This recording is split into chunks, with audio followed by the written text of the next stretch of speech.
Alright, what's going on, you guys? Nick here with Nick Strength and Power. I've got a couple of interesting stories for you guys today. The first story that I've got for you guys today, a recent physique update from Nick Walker, and you get to see him from all angles, front, back, and side here. He says in the caption, 3 months post-Olympia update, he says that the hamstring is getting better, which he's happy about, but he's still not pushing it too hard, but increasing his intensity weekly. So let's start out by looking at the only back pose in this update because it is his hamstring that is injured. It's the one on the left-hand side of your screen. Now, I think he's really honestly made a lot of progress since the initial injury. I think it was a lot more noticeable when it first happened.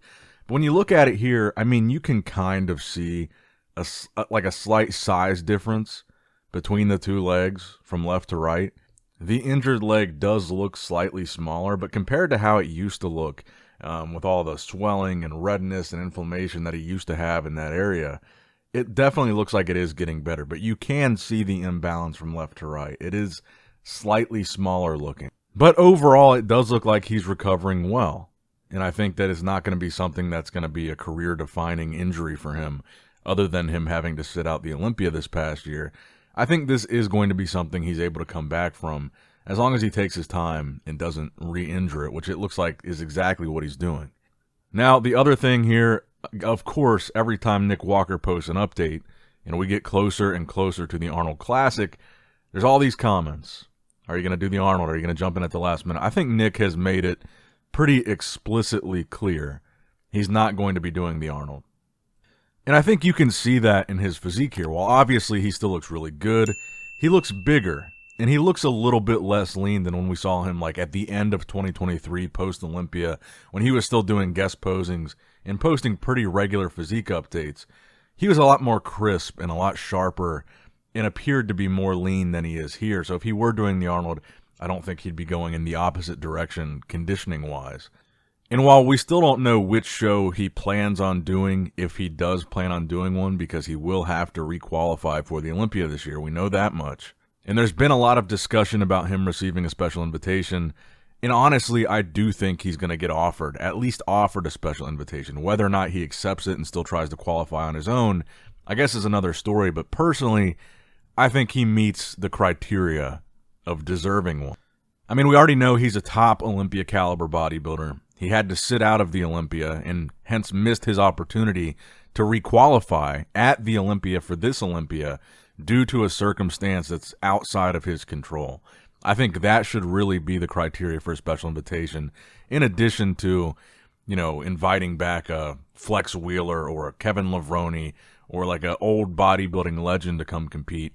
I think the only other really circumstance should be if they were unable to qualify due to a circumstance outside of their control, just like an act of God type of thing. But let me know what you guys think in the comments below. Do you think Nick Walker deserves a special invitation?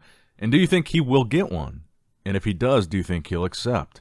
Let me know down below. Now, next up in the news, more physique updates from Hadi Choopan. Hadi Choopan must be feeling confident right now because he's been posting really more updates in this past week than he typically posts like throughout an entire prep.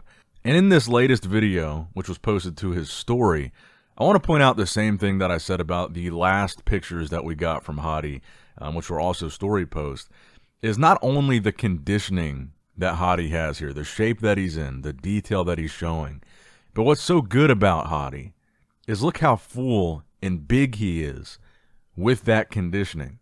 When you see him hit these poses, it's just like mounds of muscle moving.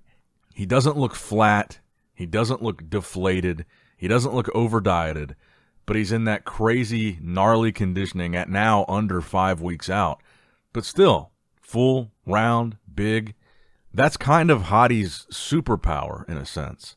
And that's what I think is really so intriguing about him and makes him so difficult to beat. And I think right now, of all the updates that we've seen from all the competitors competing in this lineup, I've been very impressed, mostly. I think the top two, on paper, by placings, looking at updates, are clearly Samson and Hadi. I think the caliber of their physiques and their updates at this point in their prep are clearly the two standouts. Of the two, it's hard to say which I think is more impressive because Samson has been looking crazy, but I think Hadi right now When you look at an update like this, in terms of the condition that he's in, and the size and the fullness that he still has, I think Hadi's got to have the most impressive updates right now. Even as impressive as Samson's have been, Hadi, I think, is impressing me the most of all the updates that we've seen from everybody in this lineup.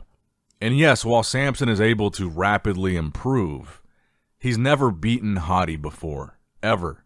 So if Hadi does bring, even with Samson's improvements, which I'm sure he will come improved, but if Hadi does bring an Olympia winning or even a runner-up caliber at the Olympia version of his physique, odds are it would be very difficult or unlikely for Samson to beat that. And based on the updates that we're seeing of Hadi, I think he might look better here. I think there's a chance at this Arnold, he looks better than he looked at the Olympia. Just looking at these updates, there's no denying he looks pretty crazy here. I think he's got a chip on his shoulder. He didn't want to lose that title. I mean, who does?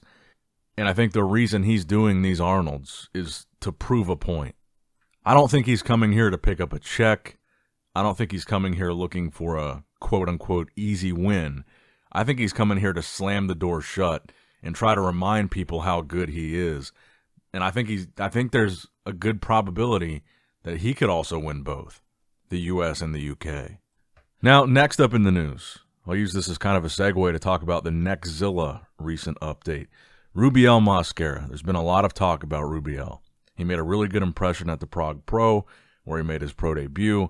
A lot of people talking about how freaky he looks, specifically, obviously, his neck, but also his legs. His lower body's pretty crazy. He finally posted a pretty complete physique update at under 5 weeks out from the Arnold Classic Ohio, which again seems kind of unlikely that he's going to be doing based on everything that I've heard from people in the know.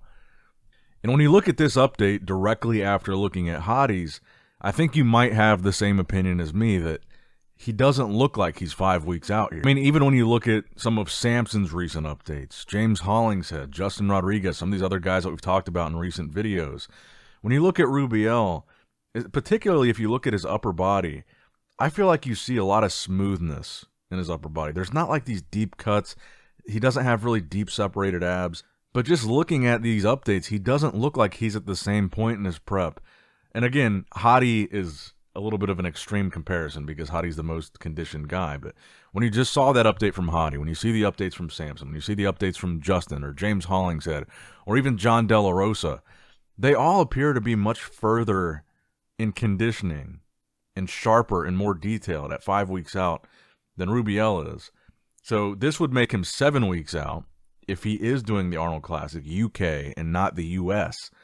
And that seems more likely, again, based on everything that I've heard and looking at this update, this doesn't look like he would be ready for the Arnold Ohio, which is now, basically just a month away. Now, obviously, I'm not trying to dog on the guy. I think he's got a really impressive physique. He's a freak. He's a mass monster. He's huge, thick.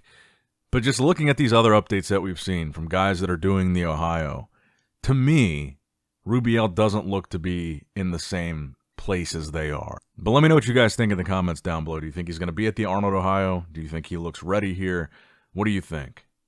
Now, the final story that I've got for you guys today, the latest update from Breon Ansley at under 5 weeks out from the Arnold Classic. So we've talked a lot about Ramon, particularly because he's the defending Classic Physique champion this year. And we've talked a lot about as well. We talked about Wesley, not as much about Breon, but Breon will be at this Arnold Classic, and I think he will be a contender. I was kind of surprised when Breon initially announced that he was going to 212 and then kind of took it back right before the Olympia and said, actually, I'll stay in Classic. Now that we've got this slight weight increase, I'll stay in Classic and see what I can do. And he was still in the mix at the Olympia, to his credit. So at this Arnold Classic, theoretically, I mean, with Chris Bumstead and Terrence not being people that he's going to have to deal with in this lineup, he probably could be right in that mix again for top 3. Personally, I'll be honest, I think that Ramon has this one kind of in the bag. I mean, some of these updates that we've been seeing from Ramon lately, frankly, he looks pretty impressive. And as impressed as I've been with and with Wesley, with Breon, Ramon is the guy that's really just impressing me the most. He looks pretty crazy right now. And he is the defending champ, so this is his title to lose. I think Ramon's going to win this thing. Let me know what you guys think in the comments below. That's going to wrap it up for the video, guys.